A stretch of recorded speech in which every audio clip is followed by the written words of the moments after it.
Good morning, good afternoon, good evening. We are excited to welcome you to this webinar. We'll be starting shortly. We'll give it a few more minutes for others to join us. And as we prepare for our webinar, I'll invite you, if you're ready, are able to go and start putting where you're joining us from in our chat function. And then we would like to see who is in our virtual learning space today. Durham, we have, so use the Q&A function to put in your location. The chat function is not on. I'm sorry. No, chat is disabled. So we will use the Q&A for a second until the comms teams figures out the chat function. So far, I just see Durham.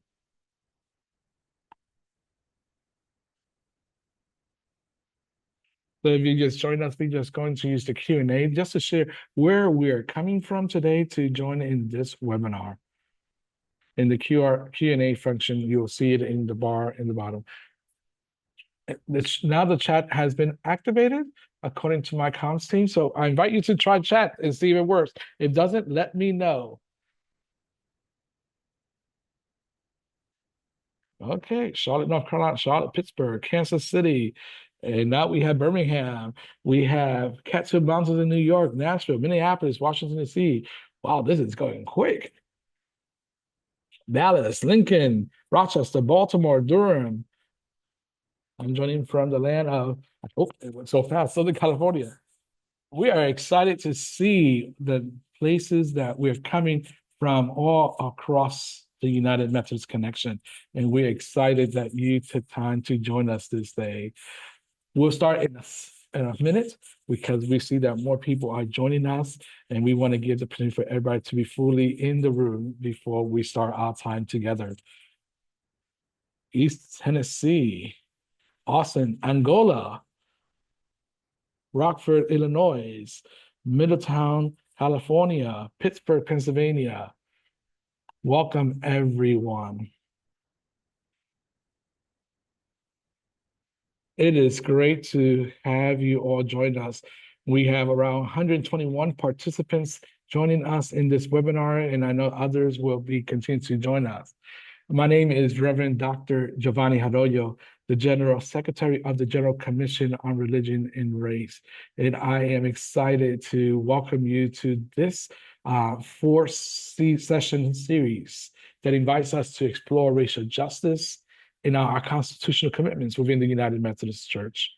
These commitments calls us to dismantle racism, white supremacy, and colonial legacies in the life of the church. And through guiding teaching, reflection, and dialogue, it's our hope that we'll deepen our understanding how this work shapes our collective identity and our responsibility as a denomination. We are grateful that through the church's ratification process, our Article 5 on racial justice has been updated, and this is part of us living into our understanding of racial justice.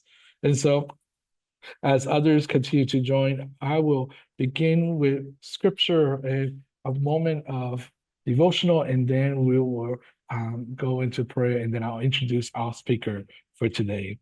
I want us to just take a moment and pause, take two deep breaths, and just try to center ourselves as we gather from around the globe on this webinar today. And let's hear the word of God. So let us take two deep breaths.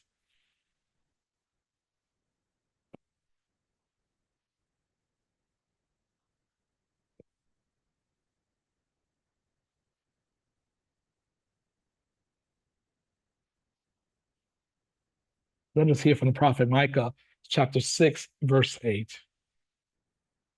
He has told you, O mortal, what is good.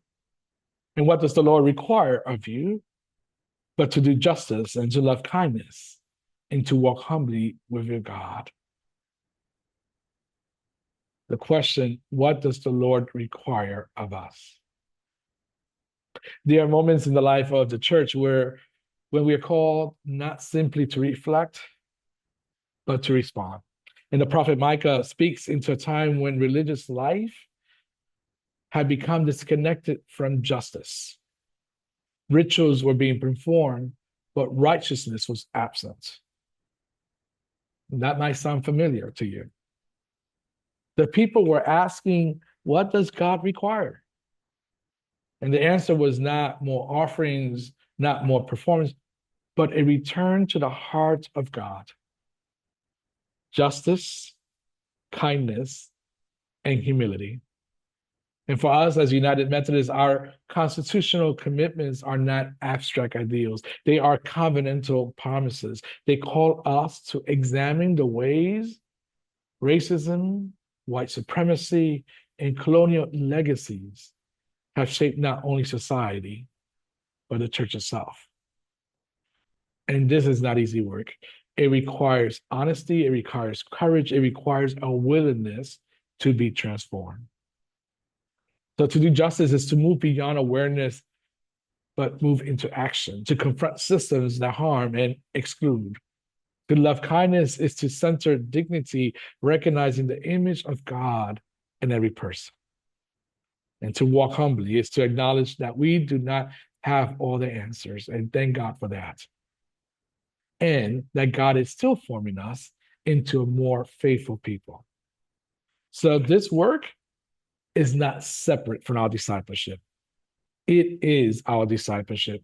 As John Wesley reminds us, there is no holiness but social holiness.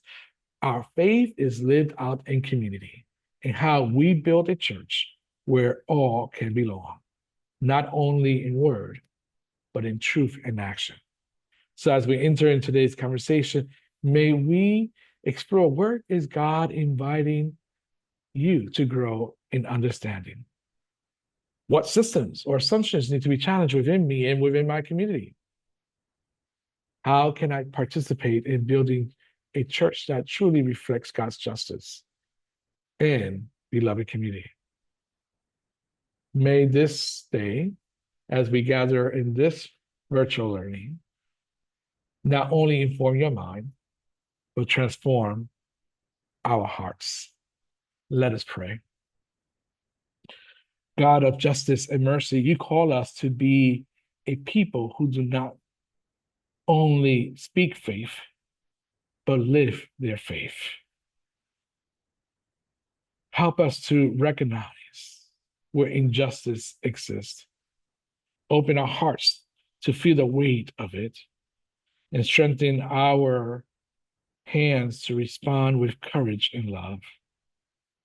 Oh God, form us into a church that reflects your kingdom, where dignity is honored, truth is spoken, and all belong. In the name of Christ, who breaks down all dividing wall, we pray. Amen. I am excited, my friends, to welcome you to this webinar as we engage conversation with Dr. Ashley Boggan. Dr. Ashley Boggan is the General Secretary of the General Commission on Archives and History. And in her role, she ensures that the United Methodist Church understands its past in order to envision a more equitable future for all Methodists. Dr. Boggan earned her PhD from Drew Theological School Graduate Division of Religion, specializing both in Methodist and Wesleyan studies and women gender studies. She earned her Master's of Arts from the University of Chicago's Divinity School, specializing in American religious history. And she has previously worked as a staff member of the General Commission Archives and History and the Connectional Table of the United Methodist Church.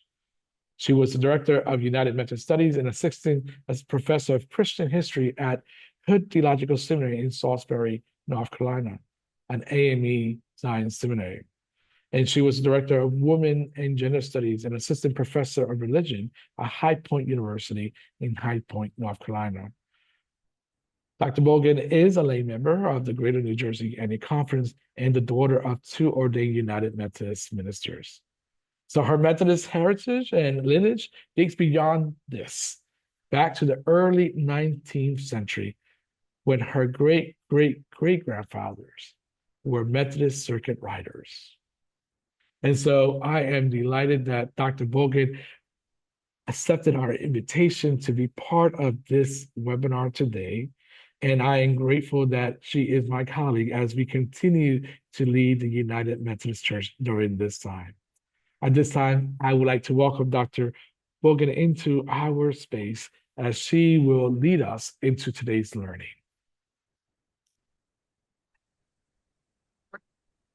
Welcome, Dr. Boggan. Good morning, good afternoon, good evening. It's great to be here, Gio. Thank you so much for the invitation. So I'll pass it over to you and All you take right. us on the journey. So, I'm going to start with John Wesley because I feel like that's where I always start. But we'll spend just a little bit of time with Wesley. So, John Wesley, right, kind of first becomes, he's very much a privileged white man who is part of the elite within British society. He's probably first exposed to the institution of slavery and kind of the intentional racism that comes with that institution when he's in Georgia in the 1730s, I think 1735. And what he witnesses there really sticks with him to where when he gets back to England around 1738, I believe, 1737, 1738, he starts actively looking for British abolitionists to be in conversation with. And by the end, or near the end of his life, we see he's formed a deep friendship with William Wilberforce, who is an esteemed British abolitionist and Methodist. Say that three times fast. But his John Wesley's last letter before he died is to William Wilberforce, and it asks him to kind of carry on this this Methodist legacy, fighting against the institution of slavery, which Wesley called the sum of all villainies. Um, and so this kind of anti-slavery or bent towards racial justice comes from Wesley. And it's with us when we first formed the Methodist Episcopal Church in 1784, but not for very long. Originally, the anti-slavery stance that the Methodist Episcopal Church had is pronounced at the Christmas conference that forms the church. There are two African American individuals present at the Christmas conference, but the stance lasts about 3 months. And that's when we start to see those in power making compromises around race. And unfortunately, that pattern continued for centuries. We start to see this primarily happen because the United States um, was divided over how it was going to handle the institution of slavery. And so the Methodist Church, or the Methodist Episcopal Church at the time, is trying to operate and grow within a new nation that is trying to figure out how to um, what its identity is going to be and how it's going to continue to grow. And so as Methodism spreads kind of further south and further west, it really follows the colonial takeover and stealing of land that the United States was doing. So it goes south and west as well. And Methodists, as they are confronting new state laws, realize that they can't do a lot of they can't bring a lot of people to the gospel if they're constantly being thrown in jail for denouncing slavery. And so that's when the leaders, Bishop Asbury, Bishop Thomas Coke, start making compromises saying, if you are a preacher or a minister in a state where it is illegal to denounce slavery, we prefer that you would not denounce it. And that eventually, by 1808, when we get the first constitution of the Methodist Episcopal Church, we have a very watered down stance on slavery, which essentially says it's up to the annual conference to determine if you can be a Methodist in good standing and be an enslaver. So as the anti-slavery movement becomes more organized and more official through the abolitionist movement and the Anti-Slavery Society by the 1830s, Methodists are really involved in that movement, as well as beginning to preach pro-slavery sermons from the pulpit. And so this history of kind of extremes on both ends, of a social or political, or what what a lot of us might call just a human, or moral or a theological issue, is not a new thing. We were on those extreme ends when it came to the institution of slavery and over how to handle racial justice. So in the 1820s, we start to see white Methodists leaving the Methodist Episcopal Church because the Methodist Episcopal Church refused to take a stance for against slavery. It was in this icky middle where you could justify either cause. Um, Prior to that, Black Methodists had left at varieties of times, forming both the African Methodist Episcopal Church in 1816 and the African Methodist Episcopal Zion in 1820. But it's really the Methodist Episcopal Church doesn't start to actually talk about racial justice at the General Conference level until white Methodists start to leave. And that's in 1828 and then 1843 when the Wesleyan connection in America is formed. And that's the largest or the largest group of white Methodists to depart over slavery. So the next year is another General Conference year, 1844. And at that General Conference, many of us probably know the story of that is when the question of can you be a Methodist in good standing and be an enslaver rose to the level of the episcopacy. And Bishop James O. Andrew was already a bishop, but since the previous General Conference, he had married a woman who was an enslaver, and therefore he was an enslaver. And that is what led to the kind of the first large institutional split or schism of the Methodist Episcopal Church. And the church begins to, or I'll say this, the two branches, the northern and the southern branch, begin to start having conversations about coming back together after the Civil War. And those are, it's under this naive assumption that because slavery is no longer an issue, then obviously race is no longer an issue, and they no longer have anything to disagree about. And so I think it's 1869, they meet in Cape May, New Jersey, and begin these conversations about what would it look like to come back together.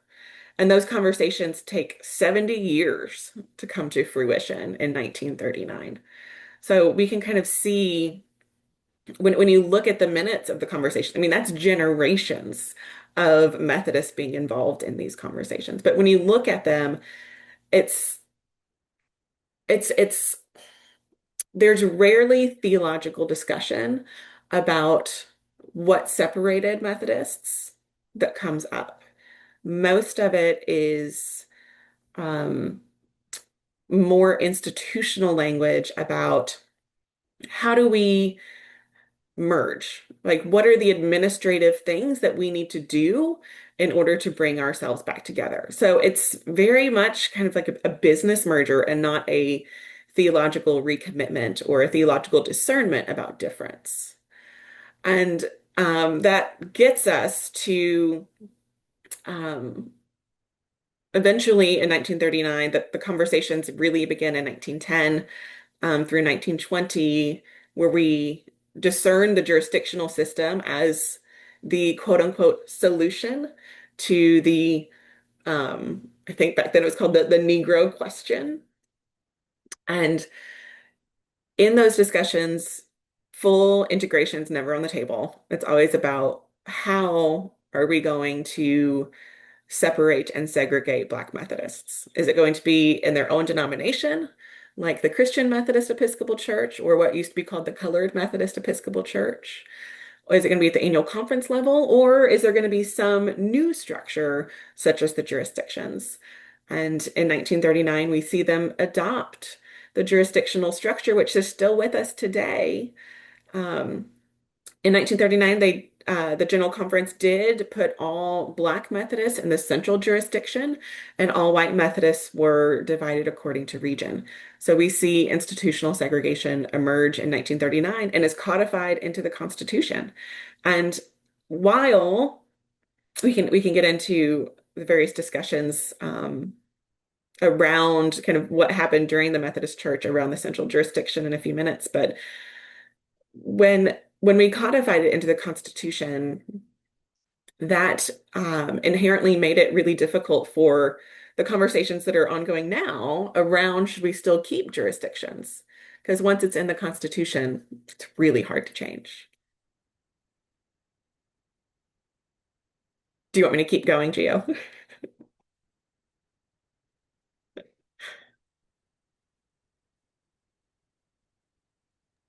I think that's a great pause point, and I'll invite people if you have questions, Yeah. please put in the Q&A in the chat. That will make it easier for Dr. Boggan and I to review.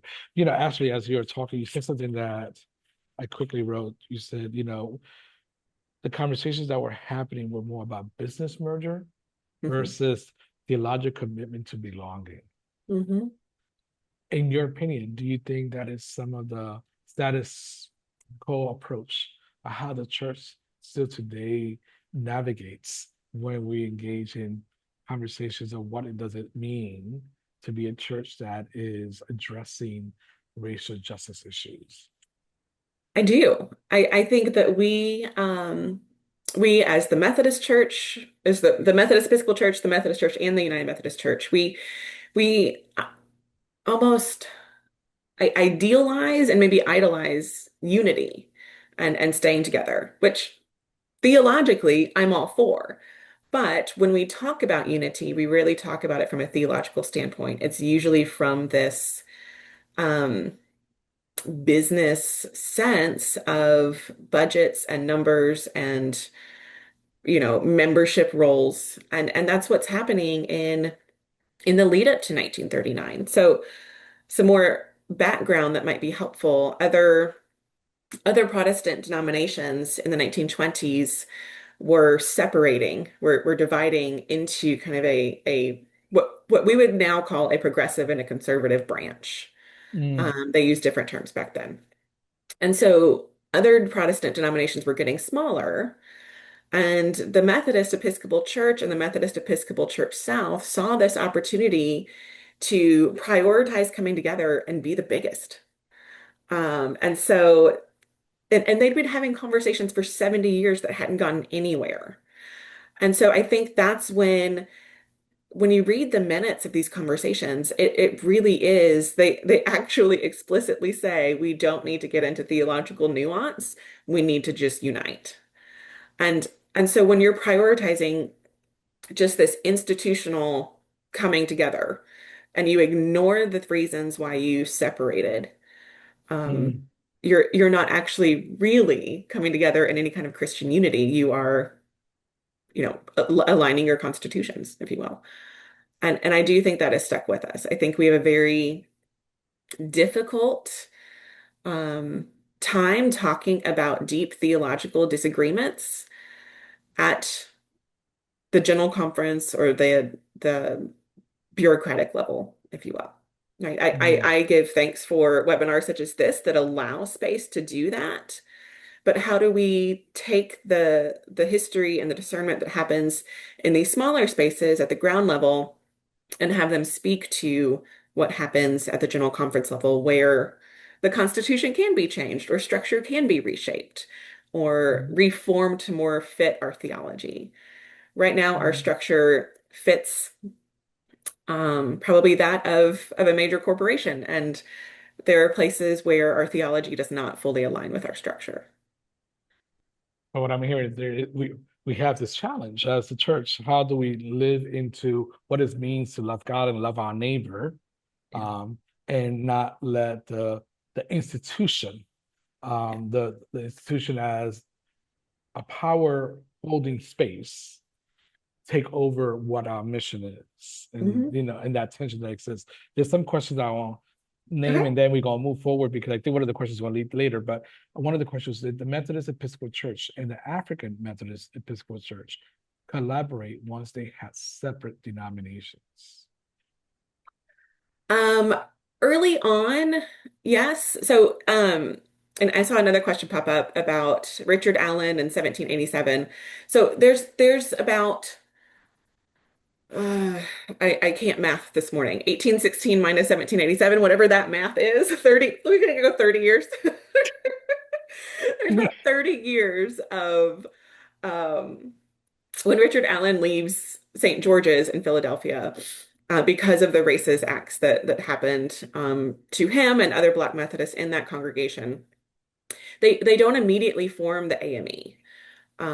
Allen was a close friend to Francis Asbury, and so the two of them did still collaborate and work together. The problem was that white Methodists in Philadelphia kept trying to assume control or at least surveillance or supervision of the Black Methodists that followed Allen. So it's this tense space where, the leaders of different movements could work together. It was the pastors probably underneath them or the Methodists on the ground that were used to having control and this assumed notion of supremacy over Black Methodists. Um, in the 1830s, when anti-slavery movement becomes more organized and official, uh, white Methodist abolitionists would work with folks from the AME and the AME Zion um, to denounce the institution of slavery. Some of the great people out there, Harriet Tubman was, I believe, AME Zion. Frederick Douglass was a Methodist. Like there are so many Methodists who were big anti-slavery names that come from a variety of Methodist backgrounds, or would have been seen at both AME, AME Zion, or MEC congregations. So now I'll ask you two more questions because I think the other questions that are being asked might be answered when you talk about the other pieces of history. But one of the things you said in one of your responses was about, unity. So the question is, knowing the historical information in a better way, how do you think that United Methodist Church is actively repairing the legacy of racial injustice with its own history, and what measurable impact is that work having today? So I will say, I am encouraged today. I am. I do think that we have kind of reached a point as the United Methodist Church, where we know that we need to shift in many ways. Um, Last week we were at the Council of Bishops gathering, and they are doing deep discernment around jurisdictions. And I was asked to write a paper about the conversations that led up to the jurisdictions. And so there's this overt interest in why our structures are what they are. What is the rationale? What is the reason? And a, an honest shock, I think, when some of the conversations are brought to light as to what led to jurisdictions, for example. We often think of jurisdictions from a white supremacy or a racist point of view, and we rightfully should. But there's also a lot of Christian nationalism that gets embedded into those conversations. And so, particularly now when Christian nationalism is um, more prominent in everyday lingo than probably any of us are comfortable with, I think that stands out as, if we continue this structure or if we expand this structure, what does that say about how we're learning from our past, um, or continuing the legacy of not doing that theological alignment with structural alignment? So Mm. I am encouraged that where we are now, we're finally being bold enough and brave enough to actually say, huh, maybe we can change our structure, and maybe we should do so through a theological lens or an equitable lens and not just a what keeps us the biggest and most powerful lens. Mm. So I think you're going to talk more about jurisdiction in a second when you go back into the history of 1930s and then 1968. But one of the things that was one person asked was, what was the reason for idolizing unity and Mm. being the biggest denomination? And what did that get the denomination? Was it just numbers of people and identity as the biggest, or was there something more? Um, yeah. So I think there's definitely there's multiple layers here. Yes, it is the largest membership, and with that comes money and power and prestige.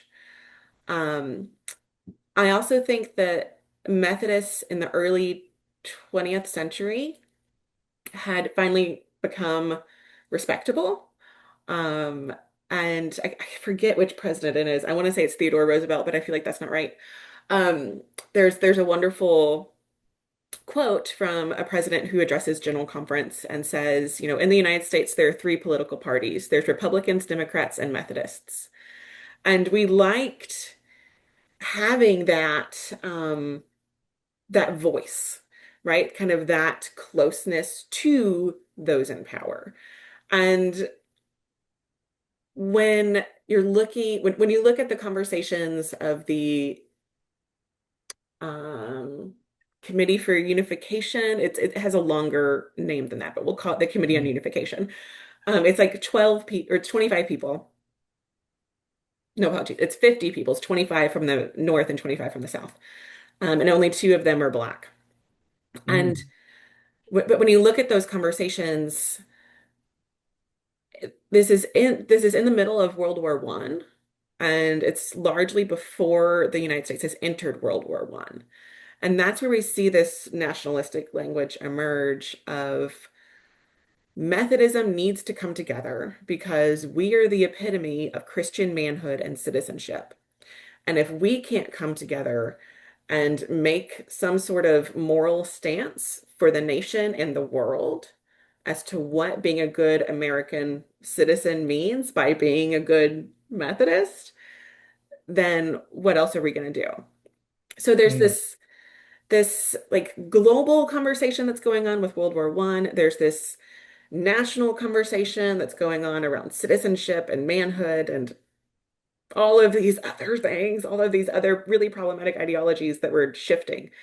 And Methodists see this chance to kind of be idolized as the pinnacle of what it means to be American. And that continues after World War II.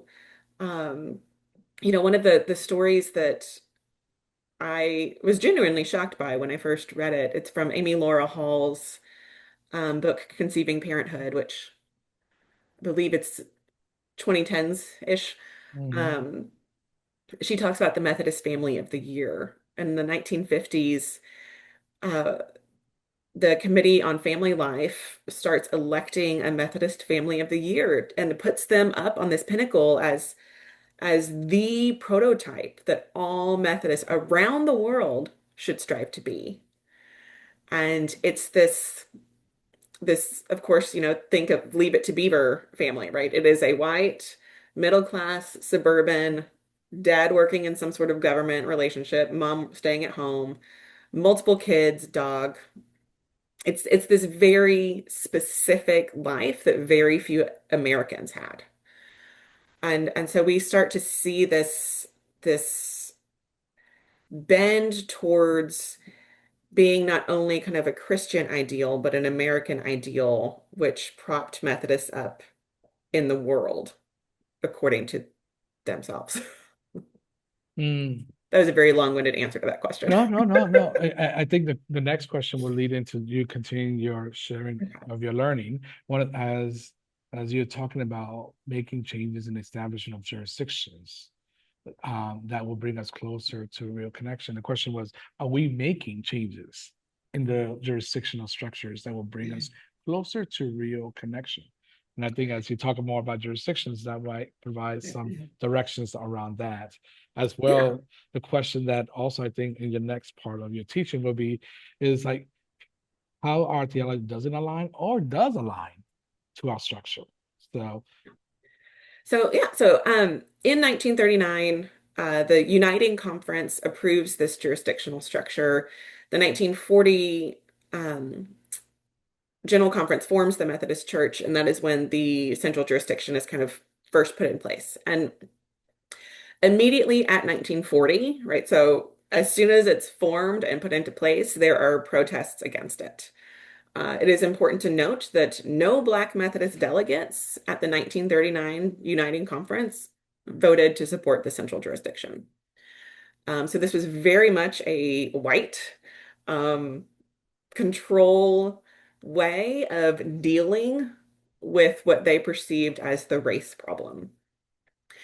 1940, we start to see protests not only from Black Methodists, but particularly from the Women's Division. And the Women's Division is the combination of about nine women's agencies from the Methodist Episcopal Church, the Methodist Episcopal Church South, and the Methodist Protestants. And those are the three denominations that united to form the Methodist Church. And so we start seeing immediate protests against the central jurisdiction. Kind of within that decade, so by the early 1950s, you have different movements or different caucuses that are refusing to host their annual events or their conference events in places that are segregated. So the Women's Division is one of those. The Methodist Student Movement is another one. And those two organizations really form kind of that grassroots space of beginning to use Methodist theology to fight against our own internal racist structures, as well as racist structures external to the Methodist Church. So the Women's Division, I believe it's in 1952, adopts a charter on racial policies. And I mean, when you read it, it would stand up today. It is a phenomenal document. And they bring it to the 1956 General Conference, and the Methodist Church adopts it in 1956. Yesterday, we celebrated the 70th anniversary of women gaining full ordination and conference membership rights. And at that same General Conference is when the Methodist Church adopts this charter on racial policies. And so by 1956, we're kind of starting to realize that, well, crap, we put this in our Constitution and now we don't know how to undo it. And so they start doing studies of jurisdictions. The central jurisdiction, every 4 years that it met, was doing studies of itself. And I believe it's in 56. It could be in 1960. I have to go back and look at the minutes. But a loophole is added to where um, annual conferences that are part of the central jurisdiction, if they voted to dissolve and be absorbed into the annual conference that was regionally based, they could do that so long as the annual conference that was regionally based adopted to accept them. And so I believe that I think it's Article 9, or it's Amendment 9, apologies, that allows for kind of this really slow dissolution of the central jurisdiction. So when we get to the 1960s, actually still in the 1950s, you have Methodists on all sides of the issue of segregation, just like you did with slavery. You have Methodists who had joined the resurgence of the KKK in the 1920s and kind of continued that white supremacist legacy in certain parts of our nation. You also have Methodists like James Lawson who are walking alongside Reverend Dr. Martin Luther King Jr. and beginning nonviolent protest and teaching the art of nonviolent protest. There's a wonderful new book about James Lawson that just came out, and I just purchased it, and it's my summer reading, so I'm really excited to do that. I think it's called Nonviolent, so if you need a summer reading, I encourage you to read that. But so by 1960s, we have Methodists who are both aware internally of the racism that they have embedded in their structure and are actively fighting to undo it, actively helping central jurisdictional annual conferences dissolve, as well as Methodists who are very much opposed to the dream of Martin Luther King Jr., and are fighting to keep white control over Black Methodists. When we began conversations with the Evangelical United Brethren in the early 60s, it is very apparent that they would not unite with the Methodist Church so long as we still had a racist jurisdiction. So in 1968, when that merger happens, that uniting conference happens, the central jurisdiction is written out of the Constitution, but it's not until 1973 to where the last annual conference of the central jurisdiction is actually absorbed into a regional annual conference. And I believe that's in South Carolina. So what you have here is across the 50s and the 60s, this growing awareness of how badly we messed up in 1939. This intentional discernment and strategy as to how to undo this structure, and this realization that our Constitution is really hard to change. And so it's not really, I mean, I like to think that the central jurisdiction would have eventually dissolved out. It may have taken until the 80s in order to do that organically. So we need to give thanks and props and praise and credit to our Evangelical United Brethren siblings in Christ for forcing our hand on the issue and making that constitutional change happen in 68 instead of waiting for it to organically happen across the 70s and 80s.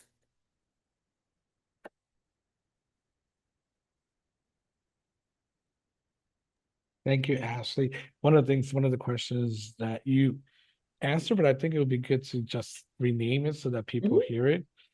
In your opinion, why has the United Methodist Church really hasn't embraced the Charter for Racial Justice that you named?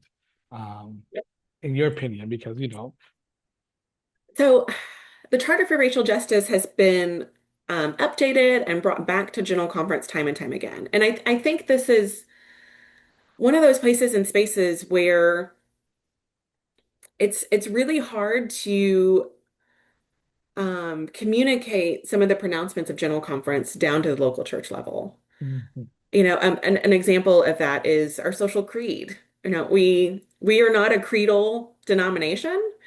The Nicene Creed, the Apostles' Creed, none of those are part of our official doctrine. We say them largely out of tradition, or some congregations say them out of tradition.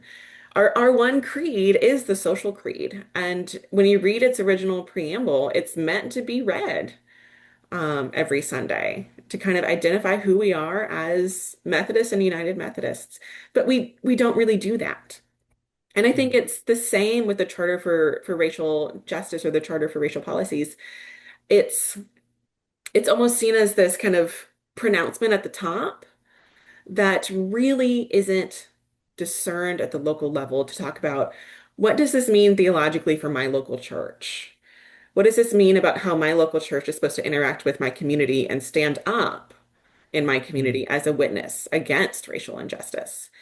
And I think if we were to actually begin to do that, um, we could really have some interesting conversations.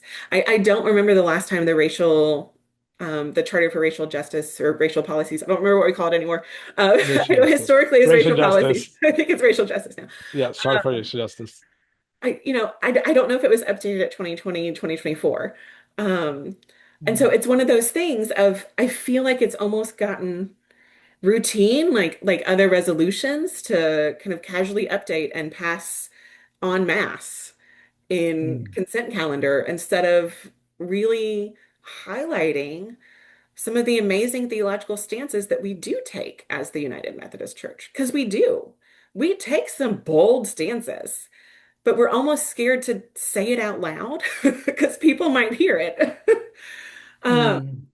so, I would think that, if you are a lay leader, if you are a clergy person, um, find the latest version, bring it to your congregation, bring it to your small group, bring it to your town hall, and read it out loud and say, as a United Methodist, I believe this, and that means that my faith compels me to do this. So one of the things as we talk about racial justice in the history of our church, um, based on scripture and historical Wesleyan belief, what does racial justice mean?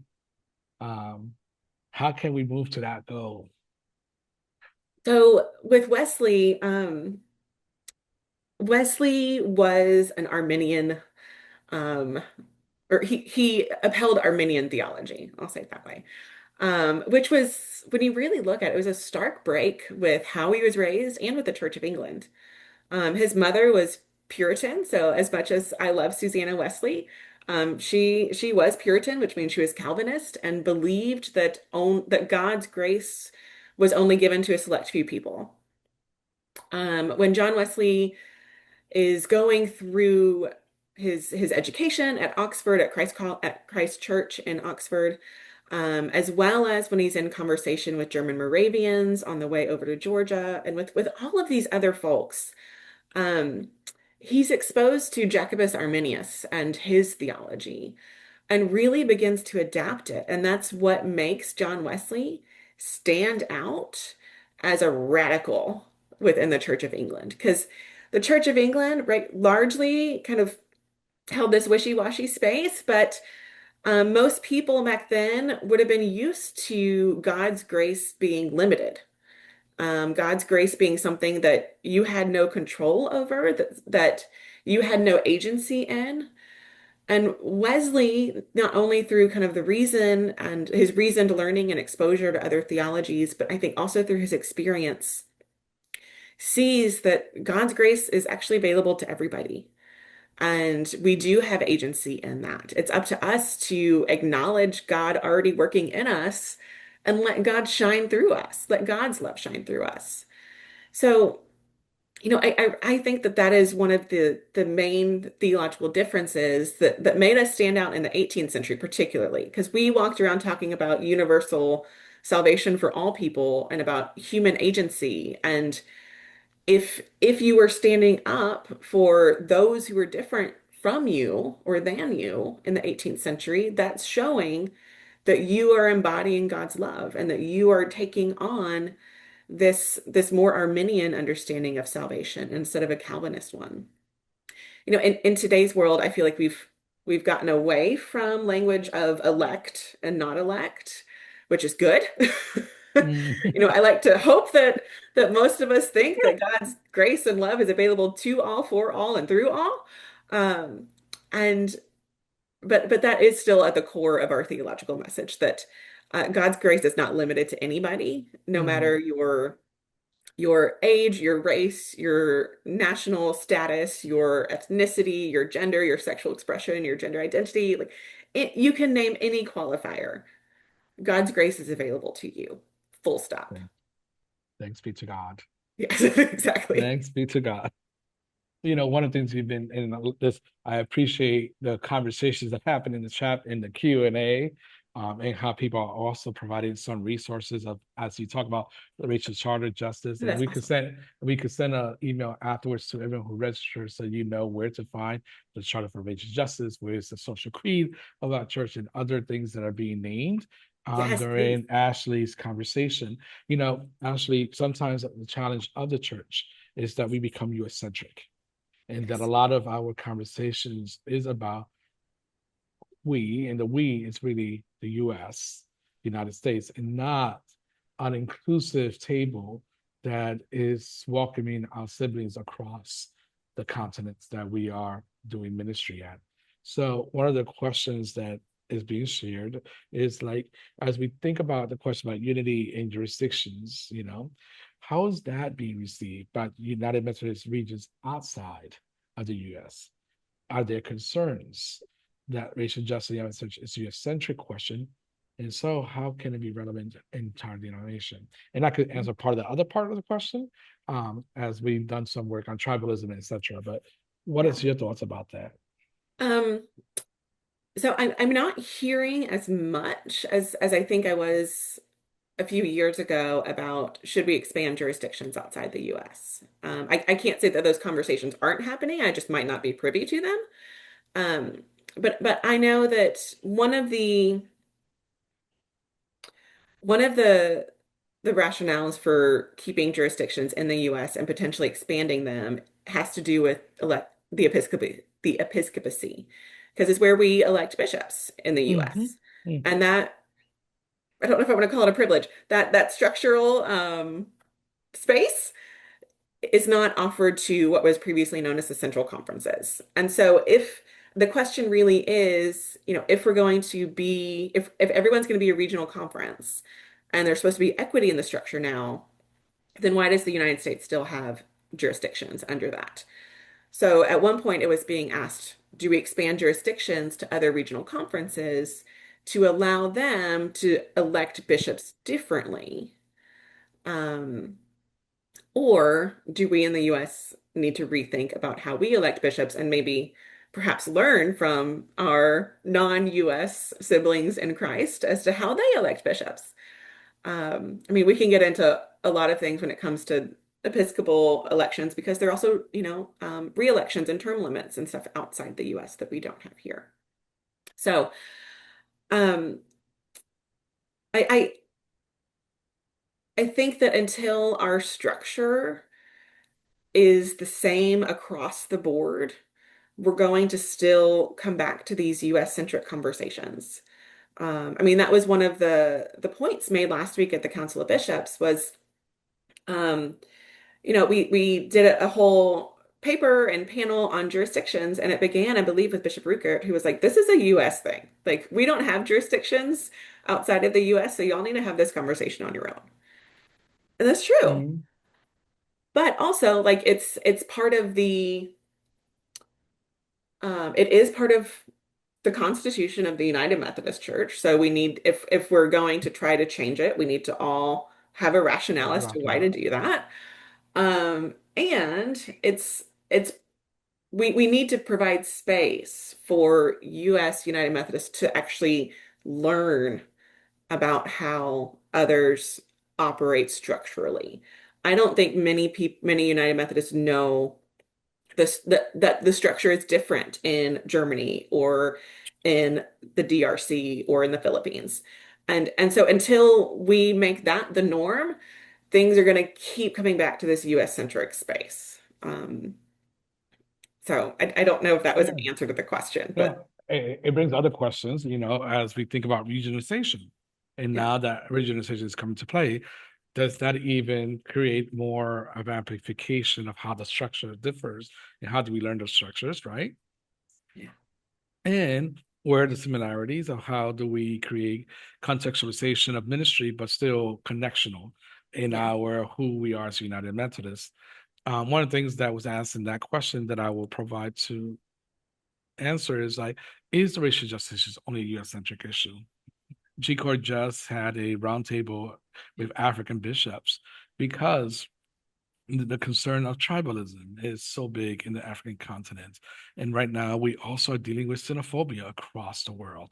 Those are racial justice issues that are important. And I think because the construct of race is so US centric, we need to broaden to ethnicities and tribal understandings as we look at how we live into loving God and loving our neighbor. And what does that mean in contexts that are living diverse tensions because of their ethnicity and how they yeah, view each other. And so I think we see the rise of xenophobia around the world and nationalism happening that also is creating a lot of tensions of how the church should be present and what does that mean.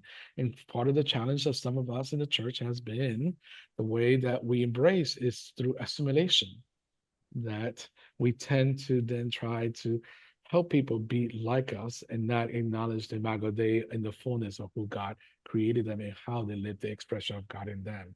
And so part of the challenge for us as the church, as a global church, is to be able to wrestle with how that is manifested because ours in the US is very well clear and understood.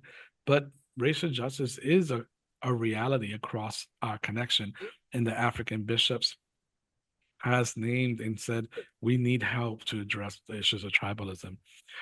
One of the things that, as we talk about diversity and we talk about the being a global church, being a worldwide church that is not only the default is English, but that we are multilingual, multicultural. We express our experiences differently because our lived experiences are different. One of the questions that was brought was, how do you think we can share Methodist history and core values um, that connect to the cultural and spiritual and social realities of the Asian communities today? And does that mean translation? How do we connect with those communities that are part of our connection, but need to see the connection of our history with their cultural identities? So I'm going to approach that from, um, I guess from a history lens. So one Yeah. of the fascinating things that um, I really enjoy is finding and reading origin stories of how Methodism came to different parts of the world. Um, and to me, it's I like I did in this webinar, I always go back to John Wesley. That's not the case with Methodism around the world, right? A lot of Methodist expressions that pop up around the world go back to a missionary or a doctor that came or someone that is really not Wesley.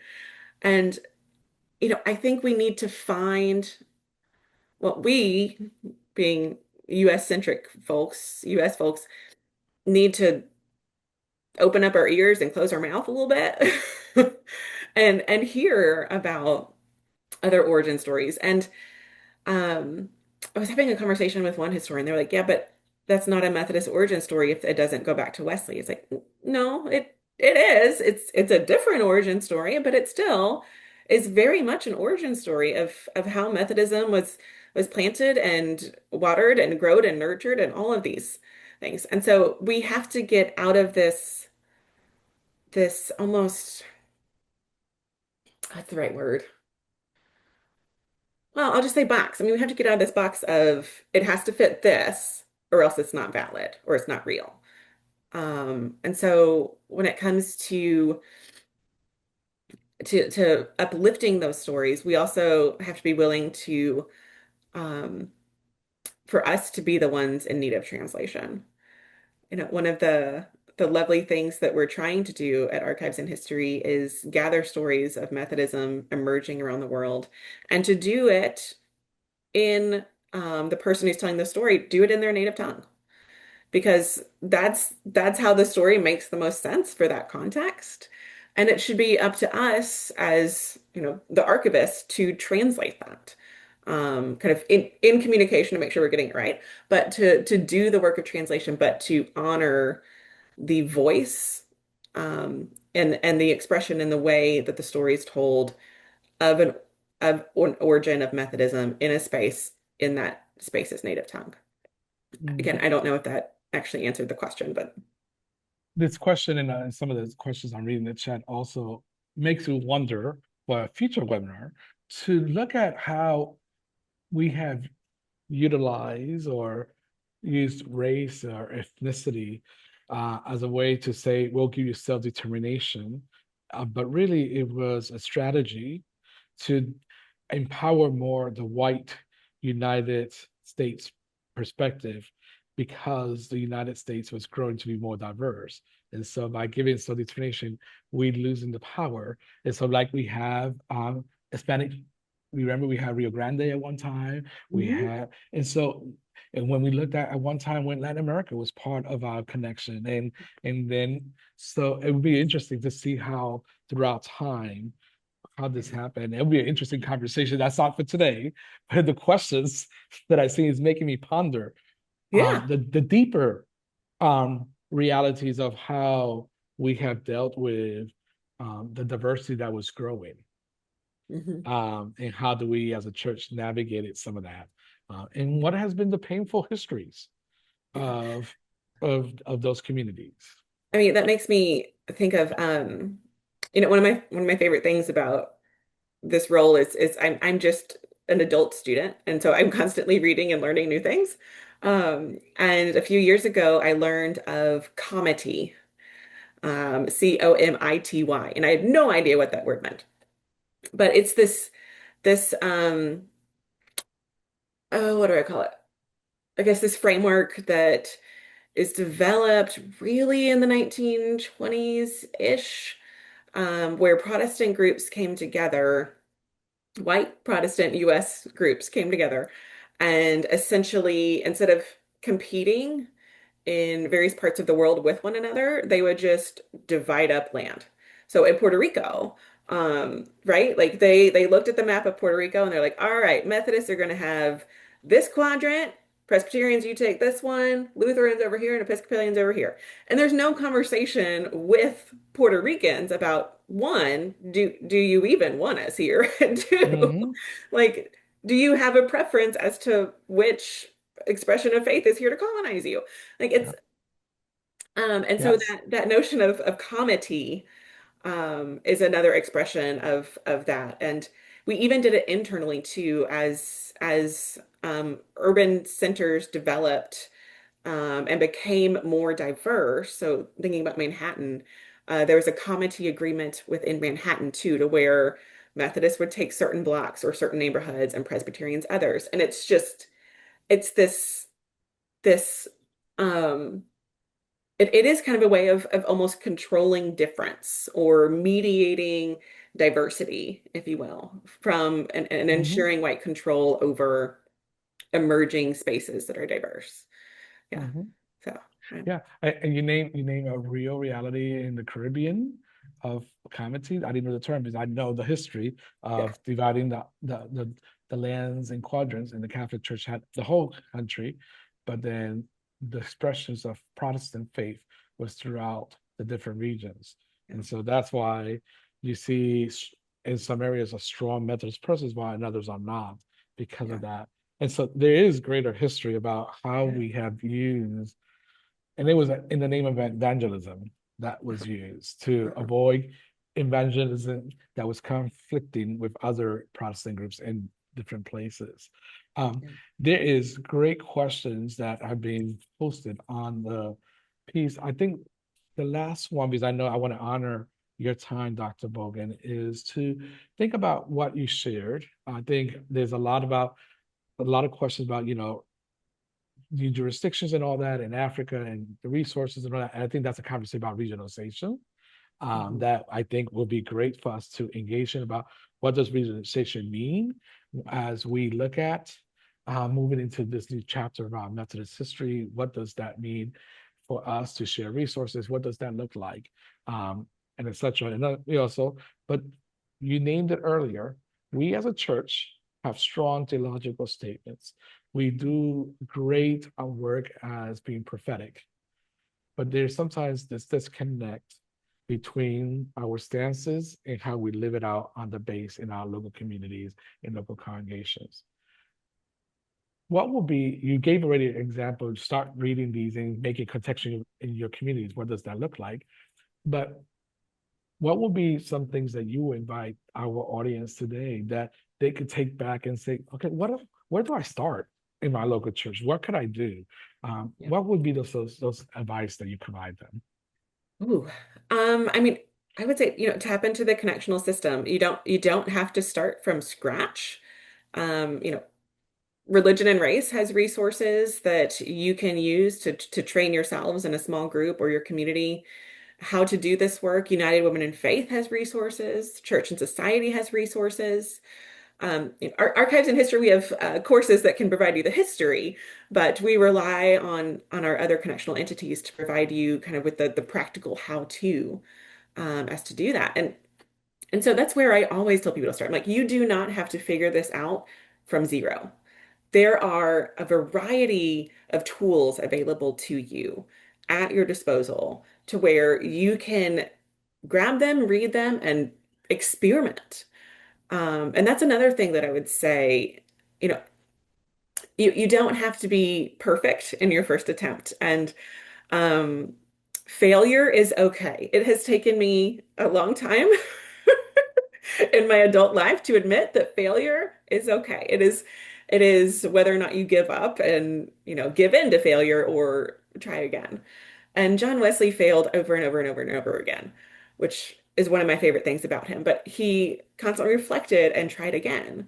And so be willing to experiment. Find something, try it. If it doesn't work, shift it and try again. Try it from a different angle. And also think it's okay to think small. You don't have to completely solve the problem of racial justice in your community, right? Think small, right? Do find something that is a realistic, achievable goal and strive to meet that. Because once you meet that small goal, you'll realize like the level of almost gumption it gives you to keep going. Whereas if your first goal is way up here, it's going to take you a long time to get there. So think small and take this a bite at a time. That is how, women in the Women's Christian Temperance Union, in the women's division, all of these places and spaces, these wonderful Methodist women made great change over periods of time because they took tiny bites very consistently. And so that would be some of my advice is think small, think local, and it's okay if you fail. Just try again. Thank you for that, Dr. Book. And one of the things that I will share, the two things before we close out the webinar is one of the conversations that Dr. Bogan and I have been having is how do we ensure that the history of Black, Indigenous people of color is also part of our archives and history? And Mhm. so we are going to also put the charge and invite you to be part of sharing your story so that they'll be part of our history.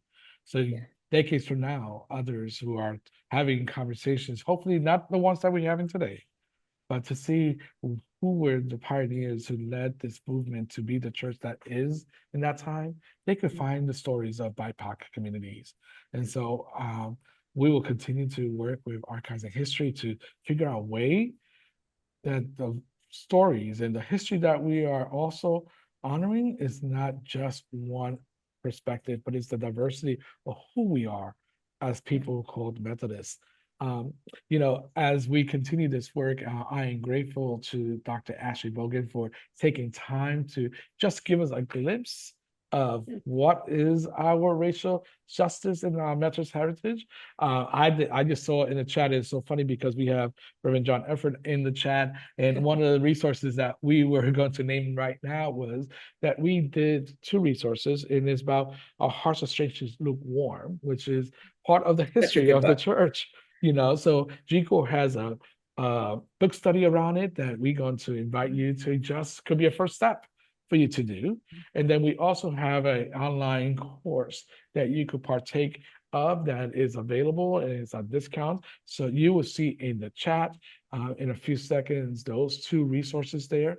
We will also be sending out an email later this week with some of the resources that have been named and other additional pieces that we have been hearing that people are interested to know more about. It might be that we need to do a webinar with United Women in Faith about the Charter for Racial Justice because it is something that many people aren't aware of Yeah. that we do have as a church and where we stand with that. Um, Friends, it has been a pleasure to have you among us. I just want to remind you that there was more questions in time. We will look at those and they will help us to think about how we could respond either with a resource or provide Q&A, and we'll look at them carefully after the webinar. I want to also invite you to mark your calendars for our last webinar on this series that is entitled Understanding Racial Inequity, White Privilege, White Supremacy, and Colonialism. And we will be featuring Professor Dr. Tracy West, who is a professor emerita of Christian ethics and African American studies at Drew Theological School. And so you will see that there's going to be a registration link in the chat so that you could also put that in your calendars. I am grateful for you taking time from your busy schedules to join Dr. Boggan and I in our conversation today. And Dr. Boggan, many blessings on your ongoing work of holding history, but also being prophetic. And how do we continue to live into a new iteration of Methodism in this time? Thank you, everyone. Many blessings, and we are grateful that you joined us today. Have a great day and great evening, great afternoon, or you probably go to sleep soon. So good night and blessings.